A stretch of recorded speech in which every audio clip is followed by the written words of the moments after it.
Okay, welcome to the Leading Age Virginia Board. Thank you for taking time out to have this conversation with me about what we have seen, learned, reflected on for this past year.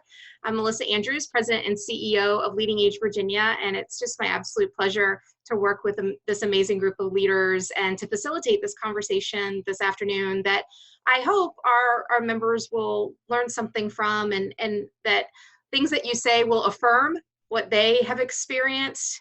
Things that you say might give them pause to reflect on their own leadership styles and their organizational culture.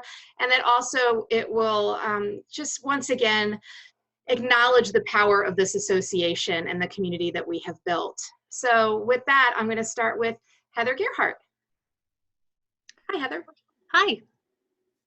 So my name is Heather Gearhart. I'm the Vice President of Health and Wellness at Warm Hearth Village, and we are a continuum of care retirement community in Blacksburg, Virginia. And I love serving on the Leading Age Board for many reasons, but three that stand out is I love meeting with the colleagues that I've met on the board and learning new things from those folks. I've gotten to trust and get a deeper understanding of what all Leading Age has to offer. And I also like to flex my skills, and especially for advocacy, which I really love. Thanks, Heather, and we appreciate you being Secretary of the Board and keeping the record of our conversation. So thanks for being here. Thank you. Greg. Good afternoon. I'm Greg Storr. I'm the President and CEO at Williamsburg Landing, a life plan community in Williamsburg, Virginia. What I enjoy about the board, I think, is the makeup and the talent that's on the board, and the fact that this board really represents all members of the association, regardless of size and or location. Thanks, Greg. Yeah, I think we've come a long way in terms of our diversity of provider perspective around the table, and appreciate you and your officer role as Vice Chair. And going over to our immediate past chair, Jeannie Shiley. You're on mute, Jeannie. Well, yes, I was. My name is Jeannie Shiley. I am the President and CEO at Shenandoah Valley, Westminster Canterbury in Winchester, Virginia. We are a life plan community. I enjoy serving on the Leading Age Virginia board because I share their vision of positive aging for every Virginian. This board is committed, it is dynamic, it is forward thinking, and I know what we do makes a difference, and that is very important to me. So thank you. Thanks, Jeannie. And I would say that this board has really had to flex this past year in terms of we are not business as usual, and we get together at the last minute if we need to, and there's just been a real uptick in our conversations, and everybody has leaned into that, and I'm appreciative of that. One of our newer board members, David Abraham. Good afternoon. I'm David Abraham, and I'm the Chief Executive Officer of Beshalom Village. And I enjoy serving on the board, obviously due to the camaraderie and the mix and the makeup of the board. More than anything, I think it's important to advocate for our residents, our families, and most importantly, our staff. If we don't have a seat at the table, then we can't be part of the solution. Yeah, thanks, David. And that has come up a lot in the past couple of weeks is, you know, the fact that we really enjoy working together and we have a lot of fun and laughs despite how serious the nature of the conversations are. And so we're glad that you're here. Our current chair of the Leading Age Virginia Board, Libby Bush. Hi, everybody. I'm Libby Bush. I'm the CEO of Vincent Hall Retirement Community up north, McLean, Virginia. Being on the board of Leading Age Virginia honestly makes me better as a professional and an individual. And then therefore I'm better for my residents, my staff, my family members, my own board. All boats rise. I truly believe that. The power of us together is a tremendous impact on positive aging for Virginia. It's shown over and over again. So it's seriously my great honor to serve alongside these board members and with Melissa Andrews and her staff, who leave it all in the field every single day for us in Virginia. Thank you. Thanks, Libby. I'm reminded, your comments reminded me of someone on our diversity and inclusion cabinet who earlier said, it's not just about all boats rising, it's about making sure we have more boats in the water to do this work. And I think that that is also something that we seek to do, right? It's not just about positive aging for each Virginian that lives in one of our member communities. It's about positive aging for each Virginian, no matter where they live. And I do think that that is one thing that makes us distinctly different in our vision as an association. So thank you for that. Another board member who came in with David, Andrea Staskel. Hi, Andrea. Hi, I'm Andrea Staskel. I'm the Executive Director at Warwick Forest Life Plan Community in Newport News, Virginia. I think my favorite thing about being on the board so far is the collaboration and idea sharing. And I always enjoy at the end of our meetings how energized I feel and come back with new ideas. I hope that sustains as you're looking back on your board tenure with us, which is a fabulous segue to our board member who will be leaving us in a couple months. Sean, do you still feel energized being on this board? Did you ever? I do. I always have. Hi, I'm Sean Hewitt, President and CEO of Westminster Canterbury Lynchburg, a life plan community in Central Virginia. I've enjoyed being on the board for the relationships, being involved and having a better understanding, just really what goes on at the state level, the national level, how it affects us and other people, and how we all collaborate to work on those issues. So it's been a fun 6 years or so, and gonna be tough to leave. It'd be tough for you to leave, for us to have you leave. Wow, that was a convoluted sentence. Going up to Northern Virginia, Joan Thomas. Hi. Hi there, I'm Joan Thomas, and I am Chief Operating Officer for Birmingham Green. We are in Northern Virginia, and we are a regional safety net provider. We've got 1 nursing home and 2 assisted livings. And I think, you know, what I enjoy, I'm kind of mirroring what everyone else has stated, but not only the camaraderie, but I enjoy helping to ensure that aging persons will have the housing and services that they need to live safely and securely. So I think it's just a great vision. Thank you.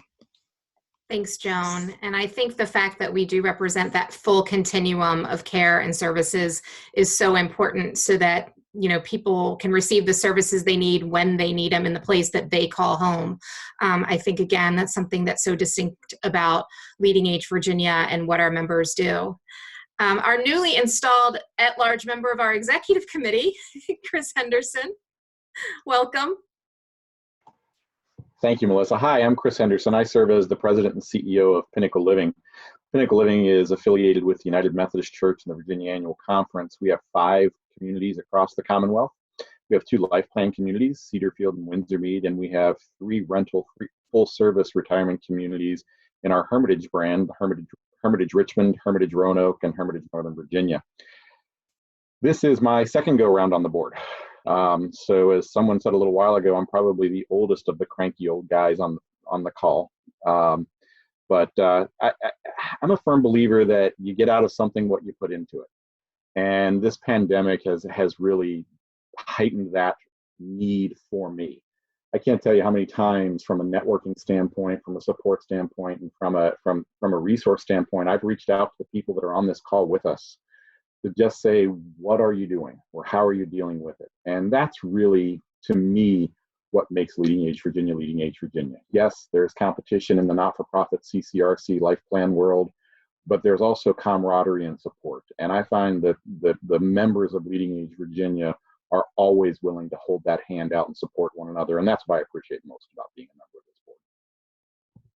Thanks, Chris. And I appreciate that if I call any of you on a Saturday or Sunday, especially this past year, you pick up that phone, and vice versa. I think just that constant connectivity when we need it has been really critical during this time.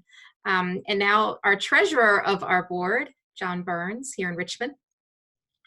Hi, good afternoon. I'm John Burns, President and CEO of Westminster Canterbury Richmond. We're a life plan community here in Richmond. The things I value from Leading Age Virginia, first, it's a lot of fun, and the board members that you've heard from are a ton of fun, and the collegiality that we have and camaraderie it makes the investment in time worth every second. And the other part of it, which is, as everyone has said, is just incredibly important, is the best practices and assistance in the challenges that we face that we get from each other and from the association and from the association's relationships is just invaluable. Thanks, John. Going back up to Northern Virginia, Courtney Nuzzo. Good afternoon. I'm Courtney Nuzzo. I'm the Executive Director at the Lewinsville Retirement Residence in McLean, Virginia. We are an affordable housing property of 161 apartments. And what I have gotten out of being on the Leading Age Board is advocacy, the opportunity to advocate for older adults in Virginia. And I would say in the last year, addressing the educational and psychosocial needs of leadership across the state. I hearken back to my social work days of really, as everybody else has talked about, sort of the collaboration, the collegiality, but leaning hard on the staff of Leading Age Richmond to bring us all together, to set up phone calls, to educate us during these crazy times on what's going on, not only here in Virginia, but across the country. And for that, I am grateful.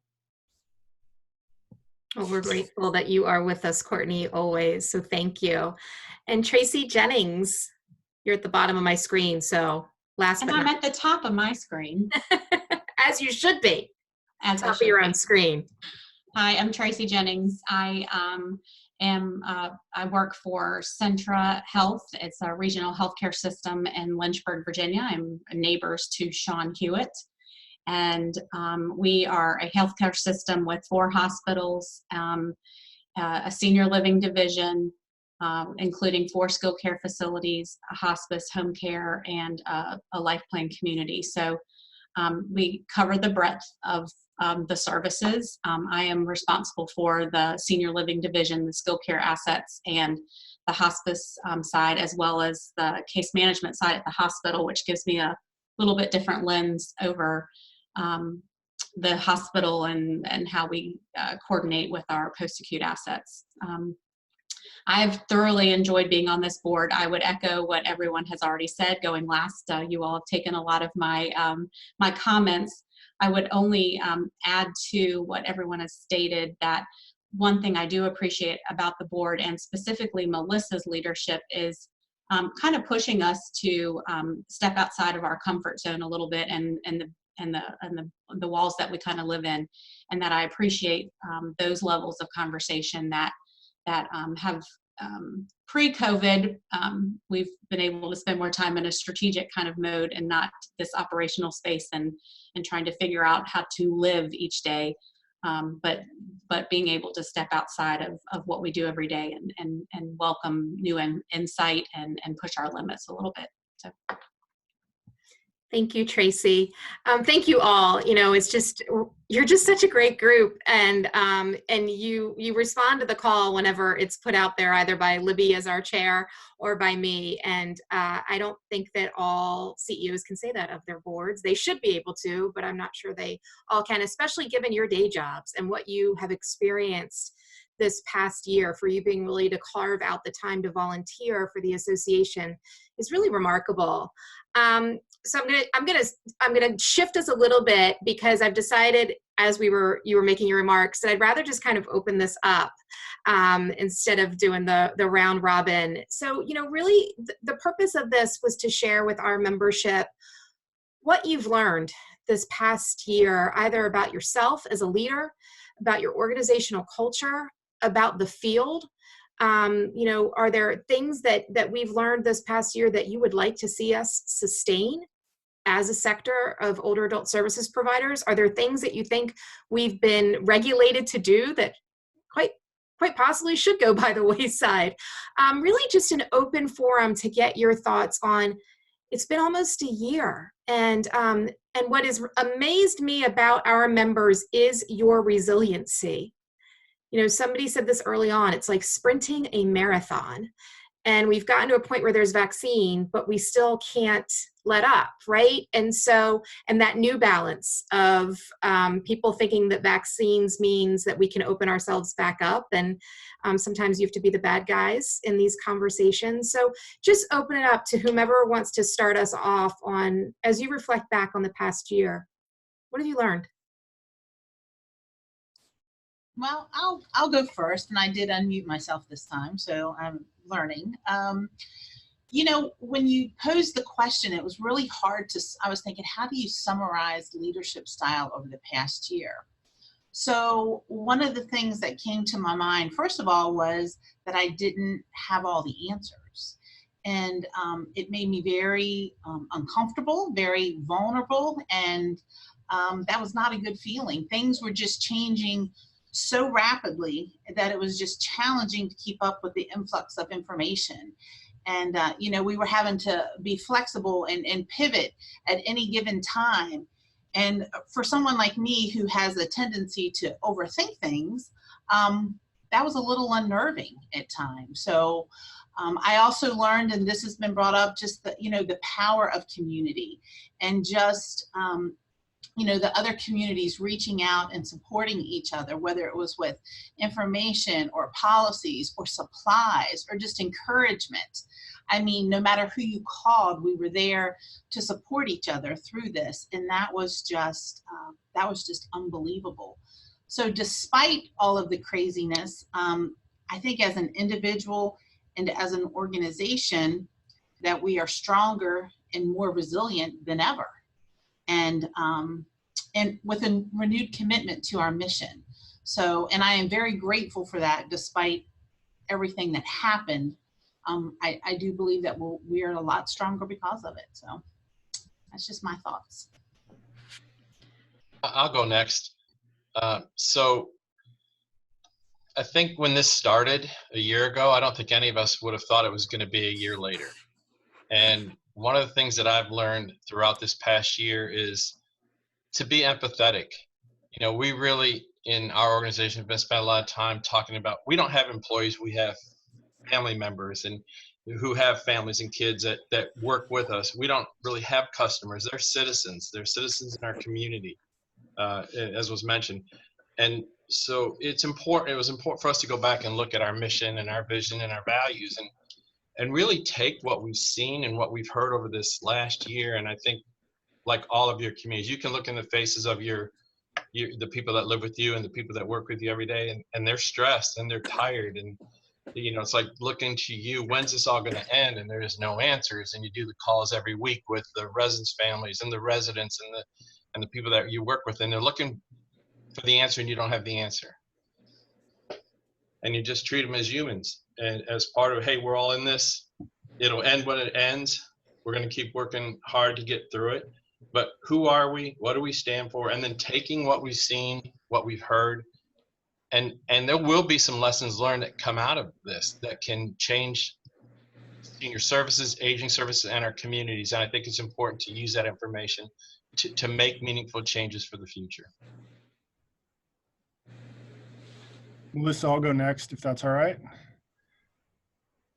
I mean, the lesson that I think I've come away with is the value of committing to and staying true to being completely and fully transparent with all the news, good news, the bad news, the hard news. Tell it like it is and just tell the truth throughout.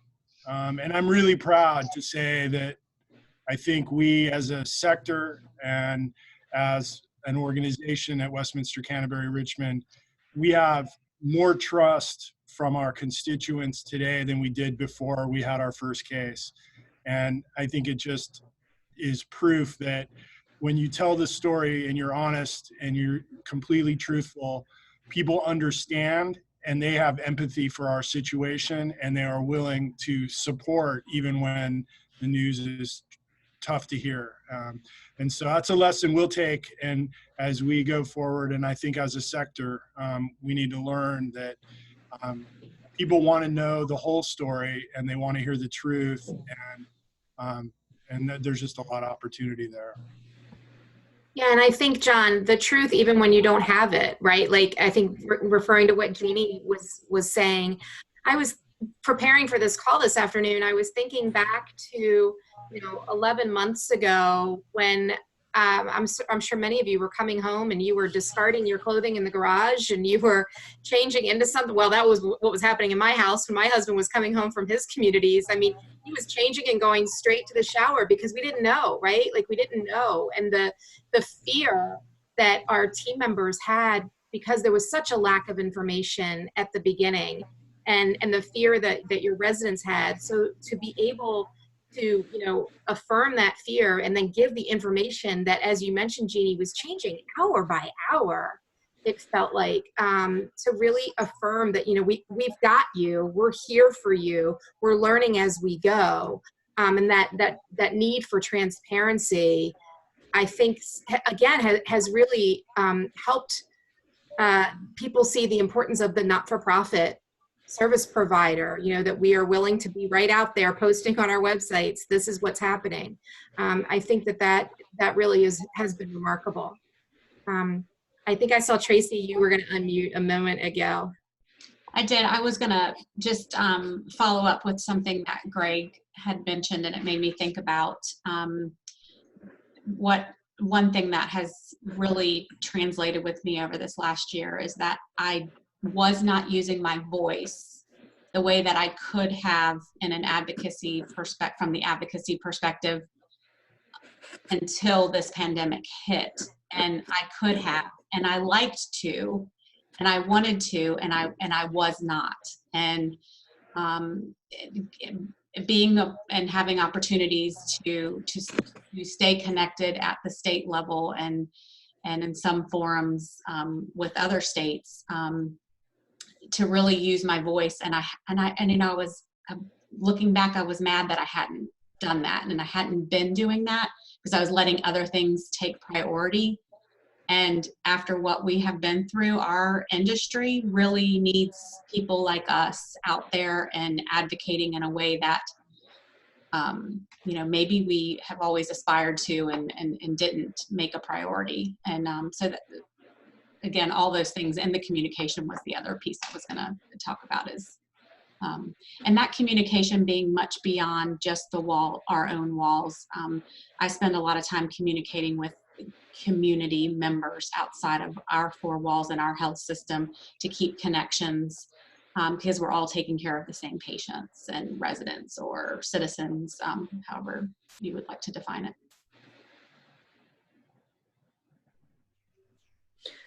So I think what I've learned in the last year, besides how to do a virtual Zoom background from my backyard pictures and my wild parakeet, learned Zoom etiquette, learned how to say in a nice leadership way, hey, the camera's not on your face, it's in your lap, pick it up.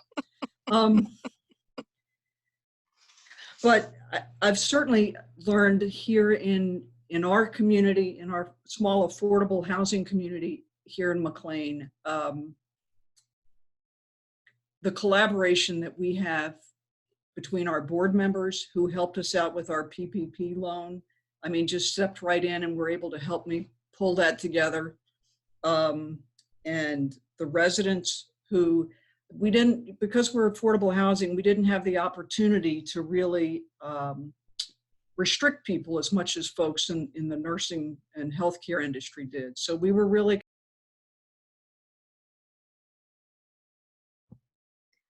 I hope she's safe. When birds attack. I think the Zoom etiquette went away. I'm sure she'll be back. She'll be back. Andrea, I think when Courtney started speaking, you were going to say something. So you want to jump in while we wait for her to Zoom on in? Sure. So thinking a little bit about some of the things that I have learned over the past year, I think one of the things that we sort of named even was that there's nothing that can bring a team together like having a common enemy, and that is COVID. So everybody all the time, coming together to figure out different ways that we could keep it out of our buildings, thinking outside of our lanes, so to speak. So for me, a challenge in, one area of our building, say dining or something like that, would have really been a conversation with just myself and maybe the dining team, whereas now all problems came to the big table every day. I mean, we're having huddles at the leadership level and then huddles at the frontline level every day, and talking about things that we didn't always talk about before. So it definitely wasn't boring ever. We found some new things to celebrate. So that's been fun as well. We've looked for ways to find light and levity in the situation. It's been, everything from hand washing challenges with team members to masking and, looking for the good. So those have been some of the real wins over the past year, I would say. Hi, I'll go if it's okay. Yeah, please. I think some of my takeaways from this year, and certainly I would mirror what everyone else is sharing, but I think presence, staying calm, and really allowing space for our team members to share their fears, their worries, their challenges, and the same with all of the families. And it just allowing the space for people to verbalize what they're feeling. I think that is my one takeaway, one of the many takeaways. Thank you. Yeah, that is so important, because again, has been your anxiety, thinking about your team members who are balancing their kids being home and work and just all of that stuff that everybody has on their plate, that as long as this time keeps going on, our fuses get shorter, right? And so you have to create the space so that fuse doesn't go explode. I mean, just speaking personally. So just kidding. Courtney, we want to make sure that the bird is safe behind you, since we lost you for a second. And okay, did you want to? Yes, so I was talking about collaboration from both from the board level, the community level, from the residents and families. And I think that's probably the biggest thing that I learned in terms of the learning how to collaborate, all that together, and everybody's commitment to keeping the residents safe, even though we never restricted visitors or anything to that extreme, because unlike the folks in the life plan communities, if I restricted visitors, I'd have no way to help the folks. So I always had to keep the families able to come in, and there was that education and collaboration that really worked for us. And I think we've become a stronger member of the community because of it. And for that, I'm grateful as well. Yeah, and I also think, that this has reinforced that housing is healthcare, right? So giving people a safe place to live is incredibly important with regards to their health and well-being. And, Virginia being one of the few states who did prioritize vaccinations in independent living. It was a little murky there for a while, but specifically on the affordable housing side, has been critical to recognize how you fit into this continuum. Sean?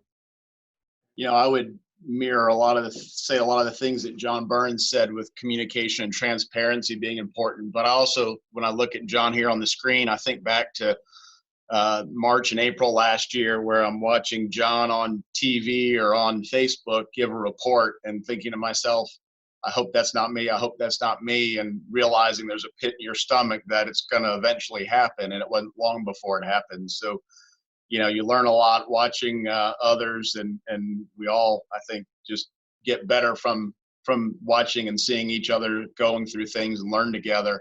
That communication, I can't say enough of where the memos, the TV things that we did in-house, sharing with residents, families, and staff what was going on, as people very early on and still scared for their loved ones, wanting to know what's going on. That transparency that we do have infections and we're putting different things in place has just been so important. And I think going forward, internally, that communication, but externally is important, but also for us as an industry to keep that transparency out there, because I think there's been a lot of times that we've always been accused of hiding things. So it's very important. Interesting, we still have residents that watch John on Facebook and follow him and notice what he says and what I say. And John, naturally, he has his hair parts to the left, mine is to the right. They watch us for what we do. So I've learned a lot from him and from many others in this group. Yeah, I'm reminded of conversations I've had with John and Chris specifically about John saying his residents are watching what's going on at Cedarfield, or Chris saying his Cedarfield residents are seeing what's going on at Westminster, Canterbury, Richmond. And it just reinforces how amazing our residents are and the power of purpose, because, you know, we have members in other states who use that resident unrest and had them write letters to their governor. This happened in Maryland, and all of a sudden the National Guard showed up to do testing. And the reason was because they had gotten hundreds of letters from residents of this one community.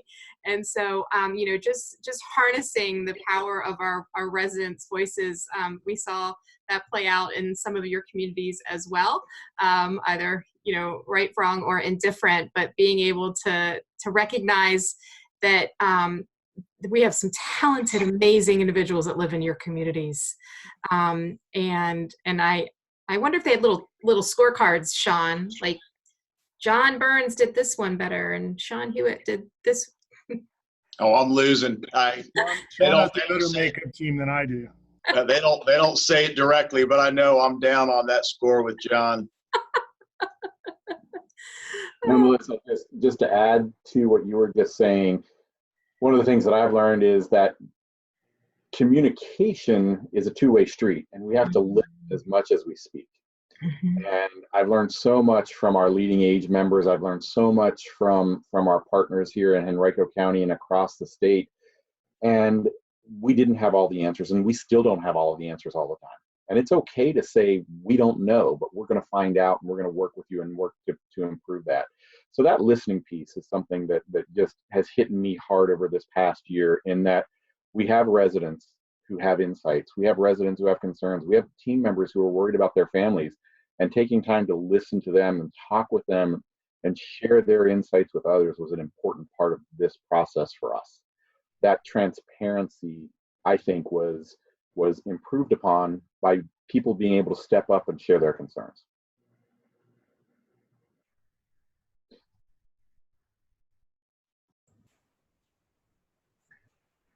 I'll jump in. Different way of saying the words that you've already heard.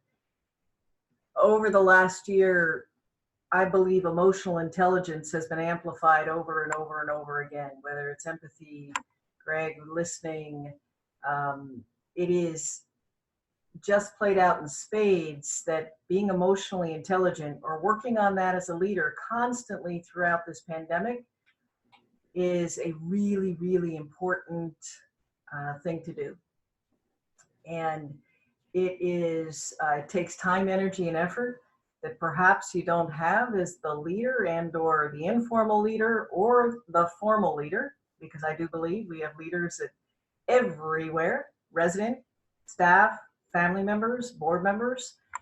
It is that EQ or EI stands out time and time again for me. And I do hope that we will we as a collective group will take that forward in a massive way.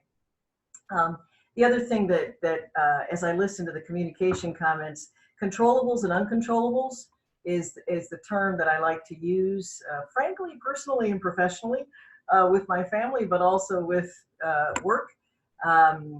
You know, our uncontrollable, COVID-19, I mean, who knew? Who knew that in our lifetime we would be absolutely paralyzed by a pandemic, by a virus that has overtaken every single piece of our world? Uncontrollable. What's our controllable? The way that we handle it. And that first, fast and factual communication, it was just imperative from the get-go. I echo everything John and Sean said. The trust and credibility just builds enormously with each other when you do that time and time again. When you show your vulnerability, when you cry, when you say, I don't know the answers, when you get to your knees and say, hey, I'm praying alongside you, whatever it is that we do in our own selves, to be transparent with the way that we're working through it has been super important, I think. And I totally agree with Sean that taking that forward in a way that maybe we haven't done as an industry, that clarion for change, if you will, I think will be super important. I will finish with the creativity, a little bit what Andrea was saying, the creativity and critical thinking, just that has been amazing to watch in all areas of our community. You said it. It was the all call for all departments at all levels. Didn't really matter what your role was. If you had the creativity to think about how you're going to handle the next hour, Jeannie, of what was coming down on us, that was amazing. And I certainly hope that continues. Thanks, Libby. Heather? I was thinking about our Leading Age Academy book, The Speed of Trust, that said people don't listen to you speak, they watch your feet. And just the humility that has come with all of this. You know, our staff has watched us at Warm Hearth go through this pandemic, and just for us at Warm Hearth at the same time, right when the pandemic hit, we also changed CEOs, we lost an administrator, and we went through an outbreak right all at the same time. And, you know, it was kind of the perfect storm. So it kind of had a huge impact. It also, our incoming administrator tested positive for COVID at her drug screen / COVID test. And so when that happened, I was welcoming her to the facility and got interacted with her. So I had to go home for 2 weeks and work from home. So, you know, that trust factor for the staff, they had to trust me to work from home and do what I needed to do. And I had to trust them to do what they needed to do from here. You know, it's all about trust and transparency, and we, you know, had to work together. So, you know, it's all about those things that we need to do as an organization to keep on going no matter what. And those factors with all of those new people and those of us that are left behind carrying on the traditions of Warm Hearth. And not just the old way of doing things, because, you know, I've been here 23 years and I can't hold on to the old way of doing things with so many new people, but I need to hold on to the traditions of why we do what we do, because Warm Hearth is such a valuable place, and yet embrace the new people too. So I think it's a change is good and humility is good, but embracing the new at the same time. So. Yeah, you all were definitely in that chaos loop. Yes. For that period. Speaking of the academy, right, Heather? I mean, you were here and you all knew you were going here, but wow, did it get crazy in the middle with all of that change. And yeah, and you've proven that as a team you can survive it. out on the other side. So what an indoctrination for your new people. It was October 15th. Everything happened all at once, and we're coming out the other side. So it's great. Thank you. David.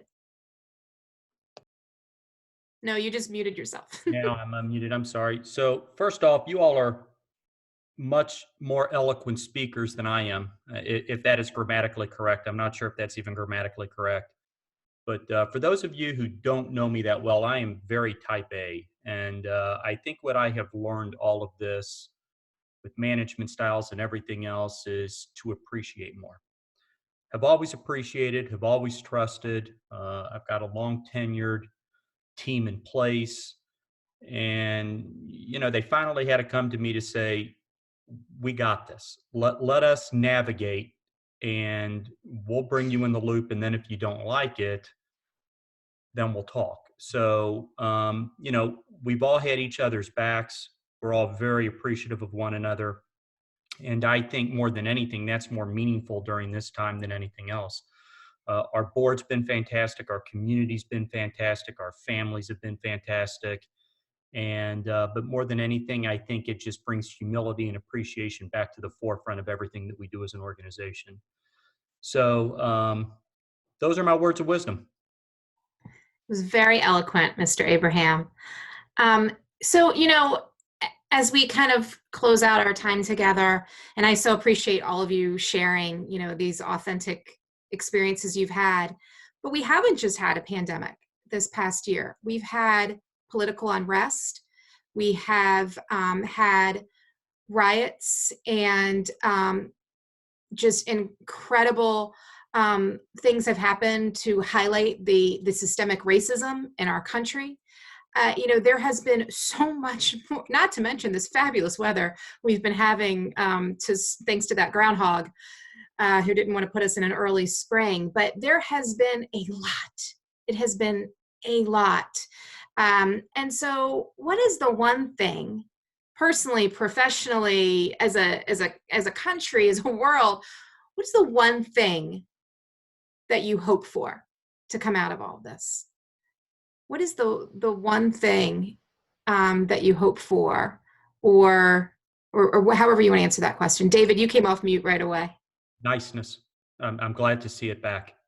I hope it stays for a while, and I hope that everybody appreciates what everybody can do collectively together versus trying to tear each other apart. Yeah, agreed. Others? Melissa, the thing I'm hoping for is that as an industry, as a society, we understand and we recognize the future leadership that has really stepped into the void and helped us leaders be successful, because we weren't the ones who got us through the fights of the last year. It was the future leadership. I would hope for understanding, like John said, and respect. We can have differing opinions and we can agree not to agree, but that doesn't mean that we shouldn't respect one another's opinions. I think that's the way we all grow, and hopefully we'll get back to that. The listening, and another way to say what you all are saying, but I was struck by what John just said. My husband and I have 2 young adults. I tell you what, that young adult generation, the passion and the thinking and the advocacy and the engagement, off the charts. And, you know, I many times have said to myself as a mom, just stop and listen to her words. They're amazing. So if we can stop and listen to 90-year-old words, which we do, 50-year-old words, 20-year-old words, all of us together, that niceness, the decency, the listening, if we can just keep listening to each other, I just think we're going to be better. I'd like to see a lot more gray area and acceptance of that gray area. Not everything is black or white. There's a lot of gray area. I think especially on social media, Facebook or whatever you have, people are one way or the other way. And if you're one way, you're right, and the other way is totally wrong. You know, I believe, and I have my beliefs of one way. That doesn't mean I'm not open to listening to the other way. You might not convince me your other way is right, but that's okay. I respect your opinion on the other direction, and you're entitled to it. Gray's okay. What a great tagline. I was listening to you, Heather, and I'm like, there's got to be something in here. Gray matter, gray, you know, yin yang. But that's it. Hey, Gray's okay. Gray's I think okay. we've got something better than dead. Gray's okay, baby. Hey. I think you got to wrap it up there, Melissa. That's a winner. Me and the bird. I was just going to say one thing. I think that I hope that one of the things that comes out of this past year is people's involvement and engagement with things that they might not look at or consider otherwise. So senior living being one of the things, nursing homes. I'm also on the school board, so school policies and procedures and the restraints that are placed on these type of organizations based on regulations, and you know, people need to be paying attention to those types of things, and they need to decide whether or not they want to add their voice at the legislative level as well, because sometimes it takes something like this for people to pay attention and get involved. Absolutely. You know what I was just thinking? I was thinking how sometimes we just take, or we did, take things for granted. I mean, this year is a year to reflect and learn from what we've been through. So there's a lot of learning in what we've gone through. Anybody else? What do you hope for? Those we haven't heard from.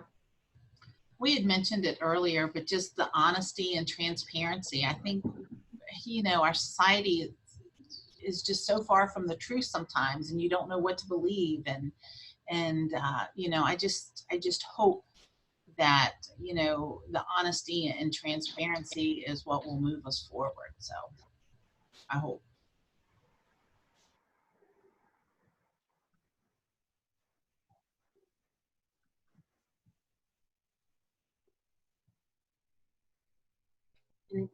Anybody else? Melissa, can you hear me? Yes. You use the word hope, and Jeannie just used it a couple times as well. And I hope we don't lose hope. And, you know, I would sit here and say, I want to be Miss America and say it's world peace, right? It's world peace. That's what she always says. I hope for world peace. I can't have world peace, and I hope that we don't lose hope for world peace, or whatever that looks like. I thought you were just announcing you were running for Mrs. America and that you were hoping for our support. She's got the wave. Chris, you look awfully pensive. No, everyone has said it so incredibly well. I don't think there's anything that I could add other than, you know, connection, I think, is the word that I'm so concerned with moving forward. Our residents and our families realize the importance of connection today, and I hope that we can continue to support those various means of connection as time goes on. It's not about one-on-one visitation. There are other ways to do it, especially for those who don't live near their loved ones. Yeah. What about you, Sean? I think you might be the only person I haven't heard from. I just didn't have a great answer, but just patience and understanding. Country's been through a lot, our industry, we've all been through a lot, and it gets frustrating at times because a lot of us come from different angles and thoughts, but hopefully we'll see better times and just respect one another more as we go forward. Thank you. I know one thing that we will all appreciate is when we can be together in person and get off of these screens. I hope that all of the things that we have shared as a board when we do our introductions, you know, our favorite band, our favorite place to travel, I hope that those things can come back into our lives at some point. And I hope that this association under your leadership can be the catalyst for change and the contributor of understanding of who we are and what we do, and that we are a critical part of the healthcare system, and that without proper financing, without proper appropriate regulations, support, workforce pipeline, all of those things, we cannot continue to do what it is that you do every day for this growing population of older adults. So I hope that one of the outcomes of this past year is that our impact continues to grow, both on the legislative side, the consumer side, the community building side, all of those areas. And, you know, I am confident with all of you around the table that we will continue to make that impact, make our voices heard, and those who we serve have their voices be heard as well. So I just want to thank you again for your leadership, your volunteerism, your commitment, camaraderie, your humor, and carving out this time on a Friday early evening to have this conversation with me. I've enjoyed it, and I know other people are going to get a lot out of it. So thank you so much. Thank you,